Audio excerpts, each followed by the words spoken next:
Hello, and welcome to What is Innovation? The podcast that explores the reality of a word that is in danger of losing its meaning altogether. This podcast is produced by Outlast Consulting, LLC, a boutique consultancy that helps companies use innovation principles to solve their toughest business problems. I'm your host, Jared Simmons, and I'm so excited to have Alex Goryachev. Alex Goryachev is the former managing director of Cisco's Global Co-Innovation Center, where he spearheaded programs and initiatives to accelerate innovation. Goryachev is a Silicon Valley veteran who is a sought-after speaker on innovation and is often referred to as the innovation therapist. Alex, I am so excited for this conversation. Thank you for joining us today. Hi, Jared. It's good to see you. It's good to hear your voice. Likewise. Well, why don't we just dive right in then? Tell me, what in your mind is innovation?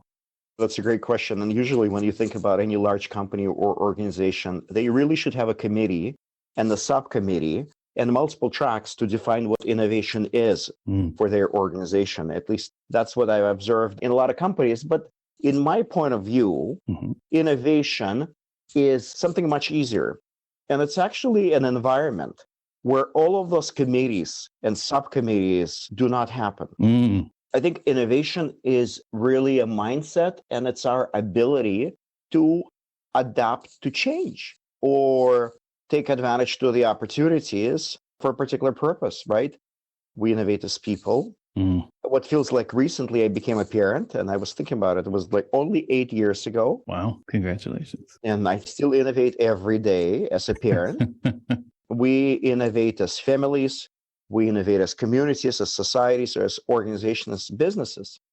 And I think it's really about keeping up with the change, making change when necessary, and doing what's right, and being honest and transparent. And that really what creates an innovation. Yeah, that is fantastic. There's so much in that definition and that sort of picture you painted. To me, as you're talking, I'm thinking about what innovation feels like as much as what it looks like. When you talk about values, you talk about family, you talk about an environment, mindset, adaptability to change. To me, that paints a 3-dimensional, 4-dimensional picture of what an environment should be and what that feels like to inhabit. Yeah, I think it's about being curious. I think it's about being playful and open. And certainly, especially when it comes to business innovation, is being pragmatic. And it's kind of hard to be playful and pragmatic at the same time. But when you think about kids, they're playful and yet they're pragmatic. They're very persistent. They know what they want, right? And they know how to get there in a playful manner. Right. So can successful organizations. Playful pragmatism. I love that. That's something to strive for. I think it also gives me the feeling of a restorative approach. I think a lot of what's been going on in the business world lately has been very draining. A lot of talk about burnout, all these things. And I wonder if a playful approach to pragmatism, cost optimization, structuring organizations properly, bringing an element of play, curiosity, and openness to that might help. You know, I love the way you say the restorative, because I think this is so spot on. I mean, I think all of us are born innovators. All of us were playful kids, or most of us were, and then something happened, regretfully with most of us. And not to get in a lot of detail there, but same happens in relationships, same happens in communities, and the same happens in the organizations. I mean, if you think about a startup is a playful, fun place where everyone works very hard, and it's a team sport. And the more the organization matures, the more conservative and disengaged it becomes. And it kind of shifts from a team sport to a political process. And I feel that's where the innovation dies. Interesting. Where the team aspect, the team sport, is replaced by the political process that almost sustains itself. It's almost sort of a bureaucracy is what I'm imagining as you're talking about that starts to create things to preserve itself versus to solve a problem or deliver a benefit.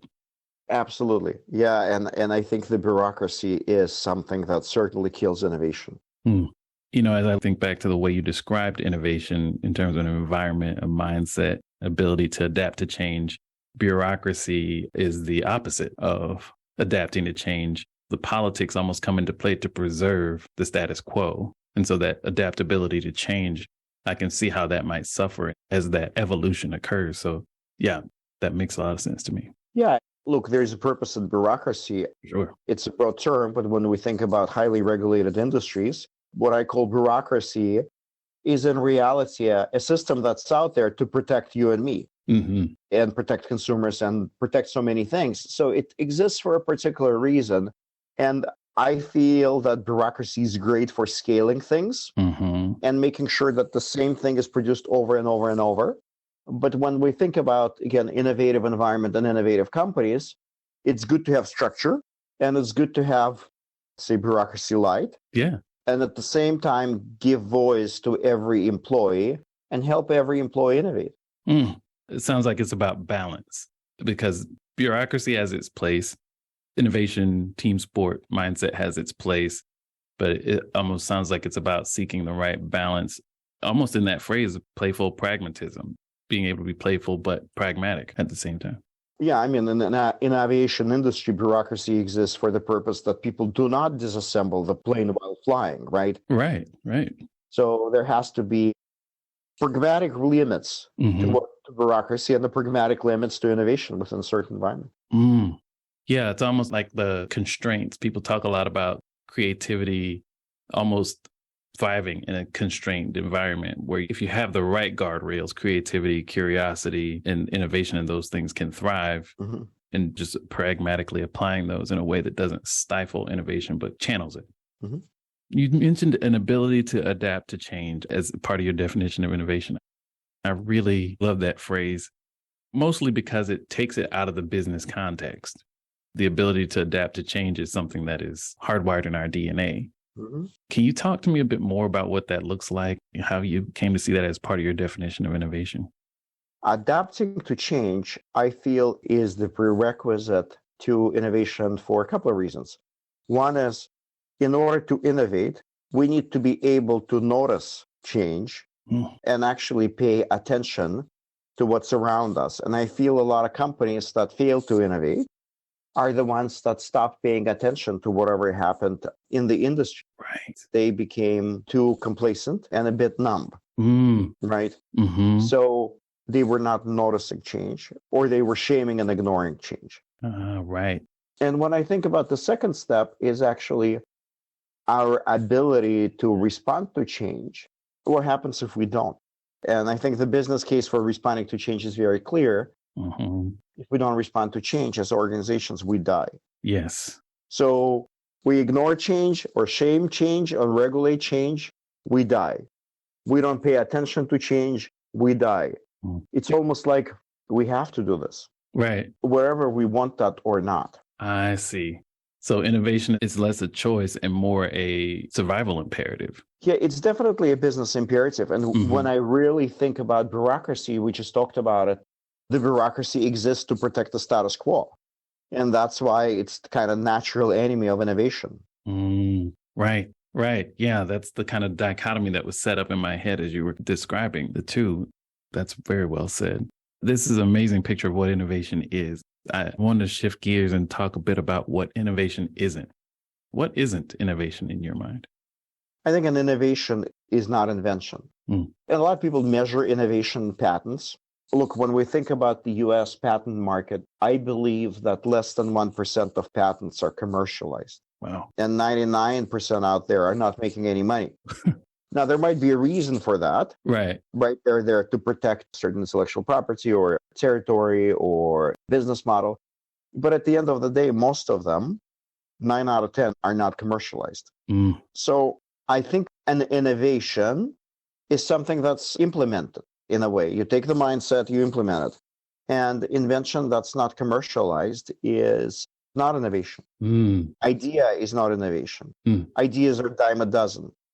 There are a lot of ideas. There are a lot of great ideas. There are a lot of bad ideas. Right. But not a lot of people are doing something about their ideas, just like much with their invention. So ideas are not innovation.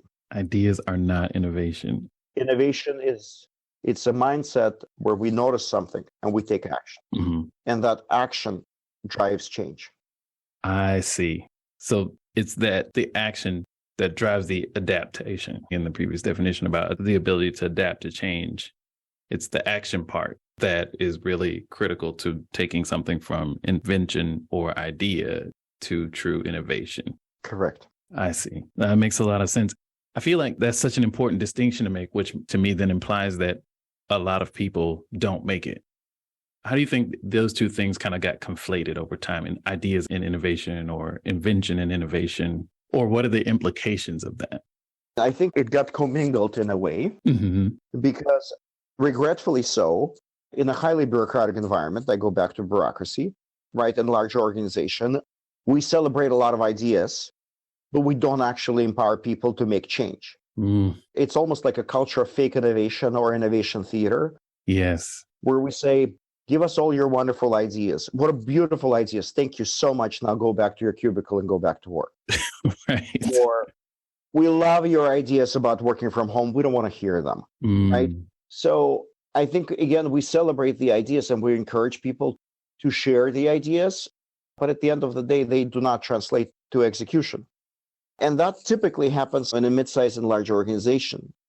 Now, if you think about small businesses, that's a totally different thing. I mean, small businesses are innovators. They innovate every day because there's a very short gap in terms of the bureaucracy right. between coming up with idea and actually executing them. That makes a lot of sense. So that sort of execution gap is much narrower in the absence of hierarchy, bureaucracy, politics, and all those things. That makes a lot of sense. Do you think the element of being able to count something has factored into that? My point of view on that is very similar to yours. Innovation is something that companies have been touting and people have been sort of talking about as, oh, this is an innovative company. This isn't an innovative company. And as you think about how you can prove you're innovative, you can count patents. You can have a brainstorming session and count the Post-its on the wall. We met for 2 days and came up with 427 ideas. Do you think the perception around the need to quantify innovation plays a part in this at all? Well, definitely, right? When we think about the market, companies need to differentiate from one another. And therefore, they come up with all the metrics to show how innovative they are. And sometimes that becomes a public relations exercise versus an innovation exercise. And I feel from a culture standpoint, the only true way of measuring innovation is measuring the employee sentiment. Because employees actually know if the company is innovative or not. Because every single employee in every single company is an innovator. And they're definitely frustrated about something. And if they have an opportunity to take that frustration out and change the process, or not to do a stupid thing, or serve a customer better, or shift and create their work environment in a way that it better serves them and the company, they're able to innovate. And I think asking the employees is the best thing. That's why, there's best places to work ranking. Right. That's why I actually really like and respect them, because they take innovation as a culture, as a core element of their employee survey. And the companies where employees feel that they're innovative and they're allowed to be innovative, right, and they're not only celebrated for their wonderful ideas, but they can actually take their ideas to market, that company has a much higher success of being a true innovator than the other. And it's really the same thing happens in societies, right? When you think about, let's use a traditional definition of successful country. We've developed economy, we have a stable system, high standard of living. That's typically a country where people actively participate in a society. When we think about democratic process and election, so many other things. Right. When they have an idea, they can innovate and influence the government or become that government and change their environment. And those are very successful countries. We live in one. Right. And same happens in corporations. Fascinating. I had not made the connection between those two structures. And the employee sentiment connection is brilliant because it connects back to an environment, a mindset, and those sorts of elements of innovation that you can't measure, but you can quantitatively assess. You can ask questions, you can survey and translate that into something quantitative that you can track and measure. So I think that's what's interesting to me about that. And it's so juxtaposed to the typical innovation metrics. So how much do you spend on innovation? How much do you spend on research and development? How many patents have you generated in the last 5 years? Those sorts of things, you find those in the traditional, like most innovative company reports.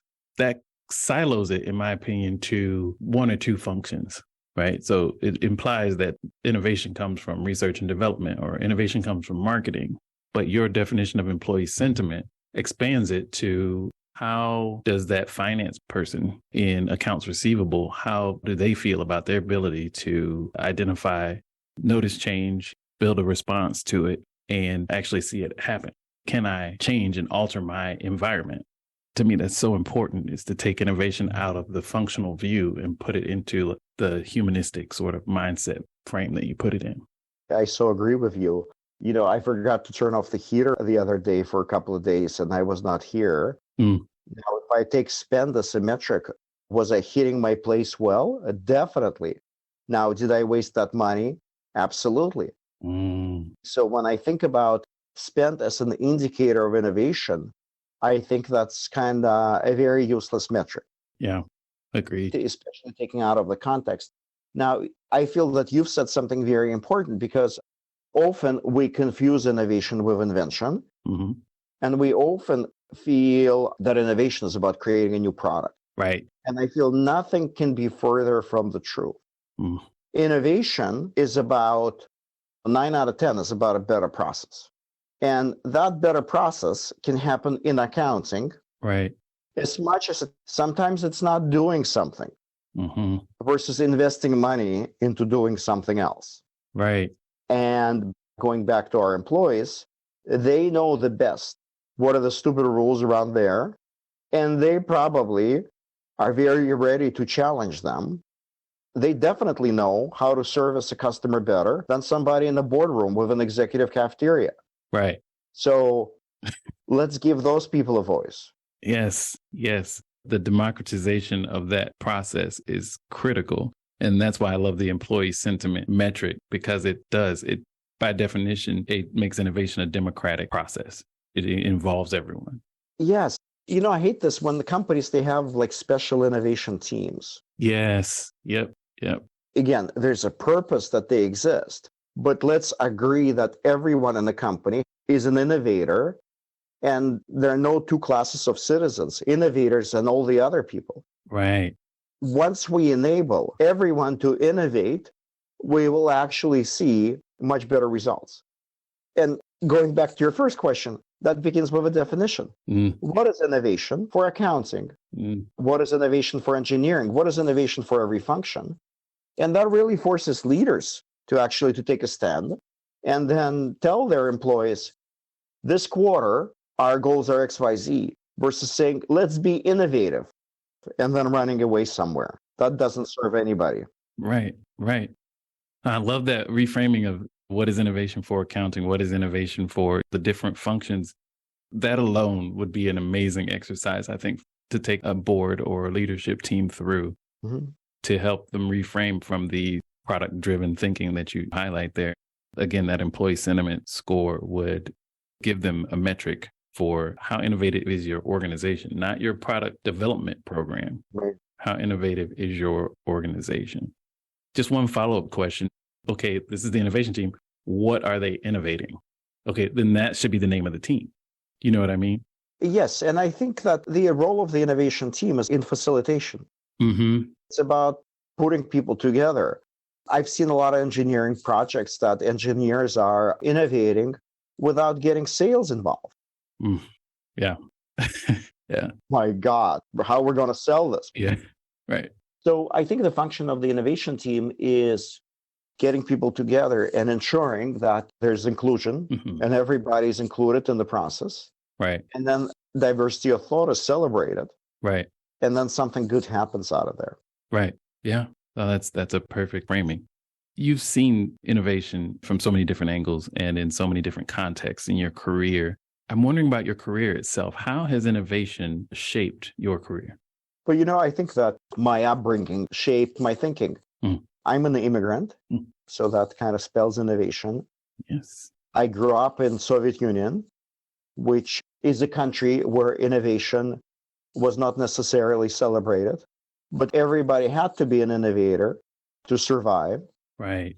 And then I've seen a large country be gone almost overnight, which really made me believe that innovation can happen anytime, change can happen anytime, and don't believe everything you read or hear, question authority, and pay attention to what's going on around you. And I think that these are the traits of the innovator. So I think that influenced my childhood imprint in a way. That's what influenced my mindset. And then obviously being able to be in Silicon Valley in the late 90s. Right. I worked for a pioneer of music industry called Napster, and being able to transform the music industry and actually seeing it happen. Yes. Where everybody said, that's not possible. Yes. Shaming, regulating, ignoring. And seeing that happen really allowed me to believe that everything is possible. That really was a transformative period in art, technology, all the different aspects of what Napster disrupted. It really was a very transformative time. We've talked a bit about how it shaped your career and your upbringing and the impact of how you grew up on the way you view innovation. What do you do outside of work? Do you have any hobbies? Yeah, there's a lot of things that I do outside of work. Yeah. Right. Parenting. Yes. I would call it a hobby. It's a responsibility, right? Right. But I love spending time with my kids. They're definitely born innovators. Yeah. Lately, I've been really trying to understand the mind and body connection. I think that as an innovator, I'm a lot in my head and a lot in my mind. And I'm really interested in being more in my body. And I think there's a connection with innovation, right? Yeah. I'm trying to innovate myself because when we show up as a whole self, we are capable of far more. It's a cliche in a way, but mindlessness and the breath work comes to mind. Right. And it's really an ability to empty the mind. Because when you come from an empty mind, you see so many different things. Right. And it really stimulates the creative and pragmatic process. I mean, I do breathwork exercise, and then somewhere in the middle of it, I come up with an idea, and then I take action. Right. Right. I feel it's pretty incredible. Oh, wow. Thank you for sharing that. I appreciate that. This has been such a great conversation. I can't let you go without asking if you have any advice for innovators out there. Yeah, I think it's really kind of three things that I've already mentioned. But innovators out there, I feel, should understand that innovation is a team sport, and the lonely innovator is a myth. So innovation is about getting together with other people. They're not out there to steal your idea. Finding individuals that are not like-minded, but actually people who have vested interest in the success and questioning and challenging. And getting that diverse team perspective. Right. I think that's point number one. I think the point number two is innovation is not only about technology, it's about people and process. And I really want to go back to mid and large size companies and innovators there. They're often fixated on how do we find that $1 million or $1 billion or $10 million idea, which I really feel is a bit of a waste of time. So my advice to them is figure out a way to save $1 million. It's far more easier to do that in a large organization than build a product that earns that. Right. So innovation is not only in the top line, but it's in cost avoidance as well, in a better process. And then I think the last one is, and I'm a bit biased here, I really don't like this term disruptive innovation. I feel that when we try to think disruptively, that doesn't necessarily create a right mindset. And we often think about, we want to disrupt this industry or that industry, or how do we disrupt the competition? Right. I really think that we should think pragmatic, not disruptive. And it's all about how do we add value and solve a particular problem. I love that. Versus trying to disrupt the industry. Right. Right. I feel that's a much better approach. Right. Right. In terms of how you guide your thinking and direct your thoughts. Definitely. Definitely. You may look back 20 years from now and say, oh, that really disrupted this industry. But that's not how you should go into it. That's not what you should go into it as a goal or an objective or a mindset.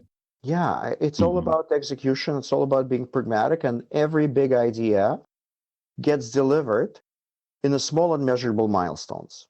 Right. So going back to small and measurable milestones is something that really helps all innovators, especially if they act as a team. Right. That's a really powerful message, especially coming from someone who was involved in Napster and everything that company brought to the world, to say focusing on trying to be disruptive is not the best approach to thinking about innovation. Definitely. Yeah, that was fantastic. Such helpful advice and concrete. I love focusing on a team sport, and this lonely innovator has definitely reached mythic proportions and does not exist. I couldn't agree more with that. And then the concept of trying to attract and find people who are not like-minded versus the typical advice of find like-minded people to team with. I think that's also super important because it gets to the diverse ways of thinking that you were alluding to earlier. Yeah, I agree. I think those things are the key. Yeah. Patents are important. Don't get me wrong. Right. But I feel that the things that I've mentioned they're kind of more important, because patents are meaningless without all that structure and environment. Well said. So many great insights. Thank you, Alex Goryachev. Innovation is an ability to adapt to change. Also talked about an environment, mindset, the ability to notice change. So many great insights. Thank you for your time and for sharing with us today. Thank you, Jared. Pleasure to be here. All right. Take care.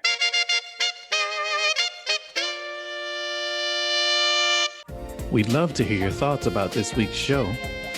You can drop us a line on Twitter at Outlast LLC, OUTLAST LLC, or follow us on LinkedIn where we're Outlast Consulting. Until next time, keep innovating, whatever that means.